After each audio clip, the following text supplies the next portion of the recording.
বাড়ির মেঝ বউ ললিতা দেবী। ৪৫টা বছর পেরিয়ে গেছে এ সংসারে তার।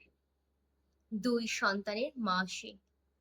কিন্তু তবুও তার সেই দাপটে মেজাজ আজও গেল না। বিয়ে হয়ে আসার পর থেকেই সংসারের সমস্ত দায়িত্ব তিনি নিজেই নিয়ে নিয়েছিলেন। প্রত্যেকের ওপর দায়িত্ব কর্তব্যে তিনি একাই পারদর্শী। ভীষণ কঠোর মানুষ তিনি, বরাবরই। বাড়ির মেজ বউ হলে কি হবে, দায়িত্ব কর্তব্যে তার বরাবরই জুড়ি মেলা ভার। তার দায়িত্ব কর্তব্যে মুগ্ধ হয়ে মাস ৬ পেরোতে না পেরোতেই শাশুড়ি মা সংসারের চাবিগুচ্ছ মেজ বউয়ের হাতে তুলে দেয়। সেই থেকেই ললিতা দেবীর দায়িত্ব কর্তব্য যেন আরো ৩ গুণ বেশি বেড়ে যায়। দিন যেতে যেতেই ভাসুর দেওর সকলকে বিয়ে দিয়ে ছোট সংসারকে ভরা সংসারে পরিণত করে দেয় ললিতা দেবী। তবুও পুরো সংসারের খরচা ললিতা দেবীর স্বামীরই ছিল। তাই তার দাপটটাও বরাবরই ঠিক ততটাই করা ছিল। তার আদেশ ছাড়া সেই বাড়ির হাঁড়িতে ১ কৌটো চাল বেশি যেত না। এভাবেই বাড়ির সকলে তা মানিয়ে নেয়। এভাবে বছর কাটতে কাটতে এক সময় আসে ললিতা দেবীর ছেলের বিয়ে দেওয়ার। কিন্তু ছেলে তার পছন্দের মানুষ বেছে নেয় নিজেই। সেটা মানতে নারাজ ললিতা দেবী। অনেক অশান্তি, মান অভিমান সবকিছুর পর ছেলের বিয়ে দেয় ছেলেরই পছন্দ করা পাত্রীর সাথে। কিন্তু ললিতা দেবী ছেলেকে শর্ত দেয় মাস ৬ দেখবে সেই মেয়ে এই বাড়ির যোগ্য কিনা, তারপরেই সে কিনা স্বীকৃতি দেবে সেই বাড়ির বউ করে। আর ঠিক ততদিন পর্যন্ত সে তার ছেলের বউ হয়েই শুধু থাকবে। আর যথারীতি ভাবে মায়ের সেই শর্ত ছেলে মেনে নেয়। বিয়ে হয়ে আসার পরদিন থেকে মন্দিতার সেই বাড়িতে মানিয়ে নিতে বড্ড কষ্ট হচ্ছিল। আধুনিক যুগের মেয়ে, সেকালের নিয়ম কানুনে অভ্যস্ত না সে, তবুও হাসি মুখে মানিয়ে নেয়। অথচ ললিতা দেবীর কটু কথা যেন শেষই হয় না। কেটে যায় কতগুলো মাস। এরপর একদিন সকালে ললিতা দেবী ঘুম থেকে উঠে মন্দিতাকে ডাকছিল চায়ের জন্য, কিন্তু মন্দিতার কোনো রকম কোনো সাড়া শব্দ ছিল না বাড়িতে। প্রায় ১০ থেকে ১৫ মিনিট পেরিয়ে যায়, কোনো রকম কোনো আওয়াজ আসে না। ললিতা দেবী সারা বাড়ি মাথায় করে নেয়, সংসারের সবাইকে একজোট করে ফেলে। তবুও মন্দিতার কোনো রকম পাত্তা নেই। কিন্তু সকাল সকাল কোথায় চলে গেল, এই নিয়ে বাড়ির সকলে ভীষণ চিন্তিত। এমন সময় মন্দিতা ঘরে ঢোকে। মন্দিতাকে দেখে ললিতা দেবী রাগে গটমট করতে করতে বলছে, বাড়ির সমস্ত কাজকর্ম ফেলে সকাল সকাল কোথায় পড়েছিলে হুমড়ি দিয়ে? মন্দিতা হাসি মুখে উত্তর দিল, আসলে মা একটু কাজে গেছিলাম। আপনার তো চা খাওয়া হয়নি, আপনি একটু দাঁড়ান, আমি চা বানিয়ে আছি।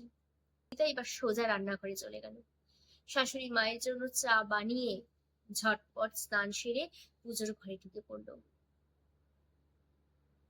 পুজো শেষ করেই বরের অফিসের জন্য টিফিন গুছিয়ে দিল। আর বরকে বলল তাড়াতাড়ি যেন সে সময় মতো বাড়ি ফিরে আসে। যেমন কথা তেমন কাজ। দীপ্ত চলে আসলো ঠিক সময় মতো। সারা দিনটা কোনো রকমে পার হতে না হতেই বিকেল ৫টে। বাড়ির কলিং বেল বেজে উঠল। ললিতা দেবী দরজা খুলতেই দেখে কত বছর পর তার ছোট ছেলের দরজায় এসে হাজির। ললিতা দেবী তা দেখে যেন আঁতকে ওঠে, চোখে কান্না ভেজা জল। ছেলেকে না জানি কত বছর দেখেনি। ছেলে ঘরে ঢুকলো। অমন সময় চারপাশ থেকে সবাই চলে আসলো, একটা কেক আর কত রকমের উপহার নিয়ে। কি ব্যাপার, আজ কি আছে? ললিতা দেবী নিজেই ভুলে গেছে। অথচ আজ ললিতা দেবীর জন্মদিন। কে মনে রেখেছে? মনে রেখেছে ছেলের বউ। ছেলের বউকে কিনা ললিতা দেবী দেখতেই পারতো না। চারিপাশটা যেন কত তাড়াতাড়ি আলোয় ঝকমক করে উঠল। সবাই শুভ জন্মদিন, শুভ জন্মদিন বলে বাড়ি মাথায় তুলে ফেললো। এমন সময় ললিতা দেবীর মনে পড়লো, হ্যাঁ ঠিকই তো, আজ তো আমার জন্মদিন। কত বছর হয়ে গেছে, কেউ তো আমায় এভাবে উপহার দেয়নি, কেউ তো আমায় এভাবে আমার জন্মদিন পালন করেনি। কেক কেটে নন্দিতা নিজের হাতে শাশুড়ি মাকে পায়েস খাওয়ালো। ললিতা দেবীর চোখে জল, এ যে খুশির জল। ভাবছে যে মেয়েটাকে আমি দিনের পর দিন কটু কথা বলেছি, অসম্মান করেছি, সেই মেয়েটা আমার জন্মদিনটা মনে রাখলো। আর যাদের সাথে এতগুলো বছর ধরে এই সংসারে আছি, তারা তো কখনো আমায় এভাবে জন্মদিনের শুভেচ্ছা জানায়নি। ভাবতেই হাউ মাউ করে কেঁদে দিল। সেদিন ললিতা দেবীর নিজের করা সমস্ত দোষ সে বুঝতে পারলো। আর সেদিন থেকে তিনিও তার সংসারের চাবিগুচ্ছটা মন্দিতার হাতে তুলে দিল।